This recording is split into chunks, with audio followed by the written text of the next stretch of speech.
Ito lang ang tamang pagtanggal niyan. Sisikwatin nyo lang yung muna sa ilalim. Yan. Mas maganda kung dalawa yung gamit yung tool plastic. Yan, no? Bibili lang naman sa online yan.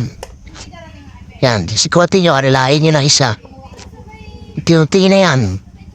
Kasi minsan, sa tagal, niyalikabok na rin yung gilid niyan. Kaya medyo mahirap na rin tanggalin. Yan o, tsagayin nyo lang.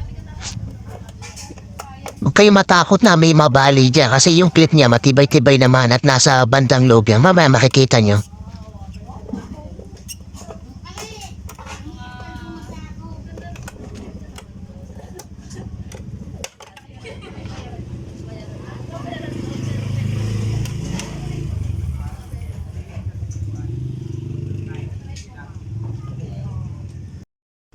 Ito yung sinasabi ko sa inyo.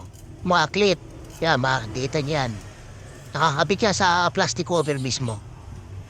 Matibay yan. Hindi basa-basa maubali yan. Pero ingat pa rin.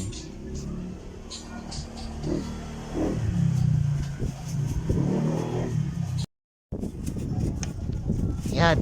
Umpisa na natin maglinis. Ayan. Sprayin nyo lang yung pinakaloob ng mechanism niya. Unang gamit ko niyan, brake cleaner. Brake cleaner. Ano pala? Brake cleaner tuloy. Contact cleaner. Oh, yan. Contact cleaner yan.